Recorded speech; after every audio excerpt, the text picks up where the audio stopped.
Assalamualaikum warahmatullahi wabarakatuh. Saya Widya Sugandi dari Prodi Pendidikan Islam Anak Usia Dini, kelas 2A, NIM 2011250026, mata kuliah Psikologi Pendidikan, dosen pengampu Bunda Deni Febrini SAG MPD. Baiklah, di sini saya mengerjakan tugas UAS saya, yaitu menjelaskan tentang makalah yang berjudul Hakikat, Teori-teori, dan Pengukuran Inteligensi. A. Pengertian inteligensi. Secara etimologis, inteligensi berasal dari bahasa Inggris intelligence, yang juga berasal dari bahasa Latin, yaitu intellectus, dan intelligence atau intelliger. Teori tentang inteligensi pertama kali dikemukakan oleh Spearman dan Wayne Jones Hall pada tahun 1951. Spearman dan Wayne mengemukakan adanya konsep lama mengenai suatu kekuatan power yang dapat melengkapi akal pikiran manusia tunggal, pengetahuan sejati. Kekuatan tersebut dalam bahasa Yunani disebut dengan nous, sedangkan menggunakan kekuatannya disebut gnosis. Inteligensi berasal dari kata Latin yang berarti memahami. Jadi, inteligensi adalah aktivitas atau perilaku yang merupakan perwujudan dari daya atau potensi untuk memahami sesuatu. B. Definisi inteligensi. Menurut para ahli, A. Alfred Binet 1857-1911 dan Theodore Simon, inteligensi terdiri dari 3 komponen, yaitu kemampuan untuk mengarahkan pikiran atau tindakan, kemampuan untuk mengubah arah tindakan bila tindakan itu telah dilaksanakan, dan kemampuan untuk mengkritik diri sendiri, autocriticism. B. Lewis Madison Terman 1916 mendefinisikan inteligensi sebagai kemampuan seseorang untuk berpikir secara abstrak. C. H.H. Godred 1946 mendefinisikan inteligensi sebagai tingkat kemampuan pengalaman seseorang untuk menyelesaikan masalah yang dihadapi dan untuk mengantisipasi masalah yang akan datang. D. Fritz Heinemann mengatakan bahwa inteligensi terdiri atas 2 faktor, yaitu kemampuan untuk memperoleh pengetahuan dan pengetahuan yang telah diperoleh. E. Baldwin 1901 mendefinisikan inteligensi sebagai daya atau kemampuan untuk memahami. F. Edward Lee Thornick 1913 mendefinisikan inteligensi sebagai kemampuan dalam memberikan respon yang baik dari pandangan kebenaran atau fakta. G. Walters dan Gatbert 1986 mendefinisikan inteligensi sebagai suatu kemampuan atau serangkaian kemampuan yang memungkinkan individu memecahkan masalah atau produk sebagai konsekuensi ekstensi suatu budaya tertentu. 2 faktor-faktor yang mempengaruhi inteligensi. A. Faktor pembawaan. Faktor pembawaan merupakan faktor pertama yang berperan di dalam inteligensi. B. Faktor minat dan pembawaan yang khas. Faktor minat ini mengarahkan perbuatan kepada suatu tujuan dan merupakan dorongan bagi perbuatan itu. C. Faktor pembentukan adalah segala keadaan di luar diri seseorang yang mempengaruhi perkembangan inteligensi. D. Faktor kematangan di mana tiap organ dalam tubuh manusia mengalami pertumbuhan dan perkembangan. E. Faktor kebebasan. Faktor kebebasan artinya manusia dapat memilih metode tertentu dalam memecahkan masalah yang dihadapi. C. Teori-teori inteligensi. Teori faktor. Teori ini dikembangkan oleh Spearman. Dia mengembangkan teori dua faktor dalam kemampuan mental manusia, yakni teori faktor G, faktor kemampuan umum. Kemampuan menyelesaikan masalah atau tugas-tugas secara umum. Misalnya, kemampuan menyelesaikan soal-soal matematika. Teori faktor S, faktor kemampuan khusus.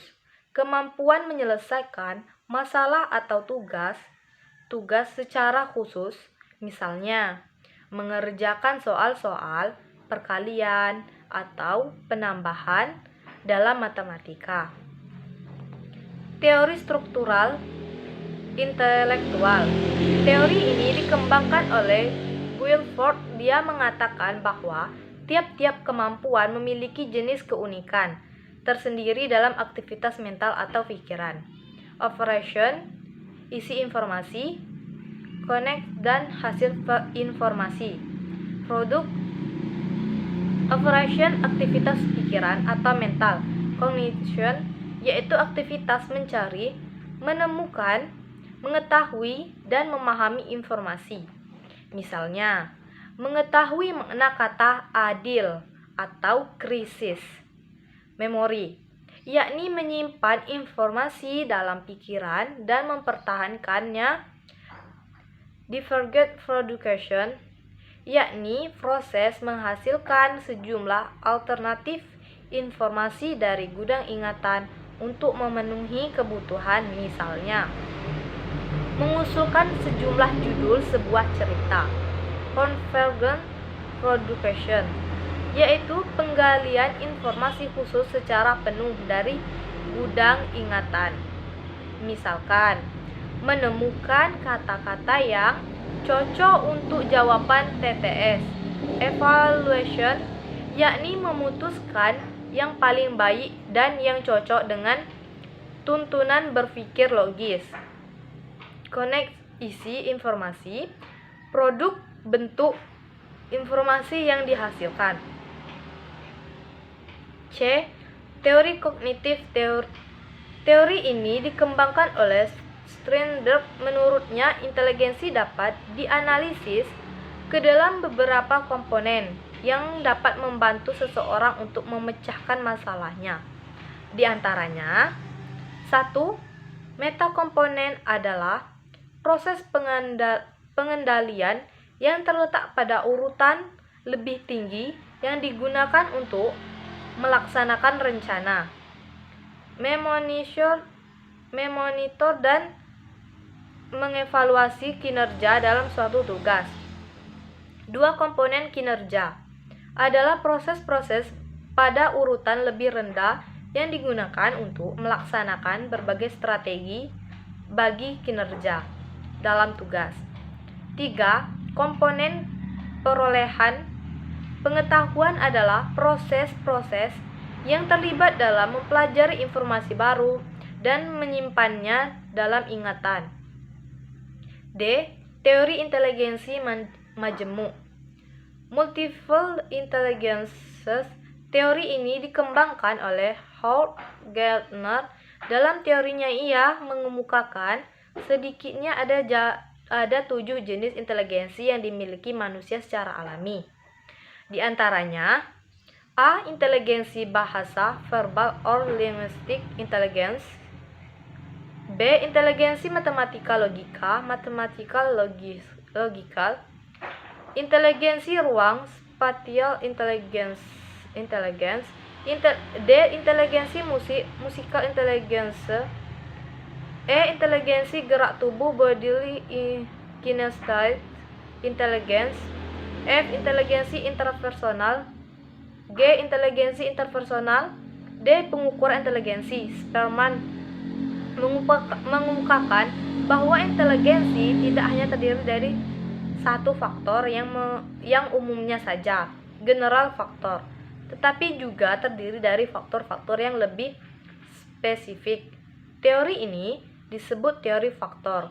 Faktor Theory of Intelligence, alat tes yang dikembangkan menurut teori faktor ini adalah Weiss-Bexell Adult Intelligence Scale untuk orang dewasa dan Weiss-Bexell Intelligence Scale for Children untuk anak-anak. Faktor-faktor yang mengaruhi kemampuan belajar peserta didik.